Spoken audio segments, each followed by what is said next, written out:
সীমান্তে দেয়াল নির্মাণে যা বাজেট 2 সপ্তাহের শাটডাউনে তার চেয়ে বেশি ক্ষতি গুনেছে ট্রাম্প প্রশাসন। গবেষণা সংস্থা আমেরিকান অ্যাকশন ফোরামের তথ্য, এরই মধ্যে মার্কিন সরকারের আর্থিক $500 কোটি ছাড়িয়েছে ক্ষতি। যদিও টুইট বার্তায় এসব অভিযোগ প্রত্যাখ্যান করে নিজ অবস্থানে অনড় আছেন প্রেসিডেন্ট ট্রাম্প। সংকট নিরসনে রোববারে গড়িয়েছে সরকার ও বিরোধীদের আলোচনা। যুক্তরাষ্ট্রে 16তম দিনে গড়ালো শাটডাউন বা সরকারি কার্যক্রমে অচলাবস্থা। মেক্সিকো সীমান্তে দেয়াল নির্মাণে অর্থ বরাদ্দ নিয়ে ট্রাম্প প্রশাসন আর বিরোধী ডেমোক্র্যাটদের মধ্যে দ্বন্দ্বের জেরে দেশটির 15টি সরকারি দফতরের 9টিই বন্ধ। বিনা বেতনে কাজ করছে 8 লাখ কর্মী। সরকারি কর্মকর্তা কর্মচারীরা কাজে যোগ দিতে পারছেন না, তাদের বিনা বেতনে বাধ্যতামূলক ছুটি দেখানো হচ্ছে। তাও যতটা সম্ভব গ্রাহক পর্যায়ে যেন ভোগান্তি না হয় সেই চেষ্টাও করতে হচ্ছে আমাদের।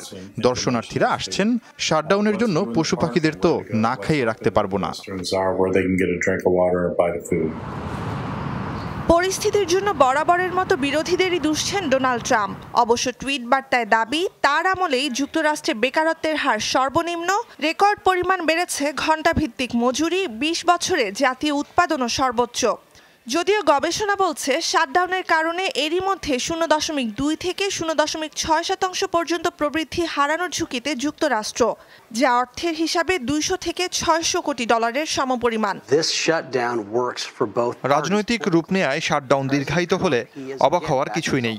সীমান্তে দেয়াল নির্মাণের দাবি তুলে আগেই কোণঠাসা হয়েছেন ট্রাম্প, আর এতে অর্থায়ন না করার যুক্তি দেবে ডেমোক্র্যাটরা।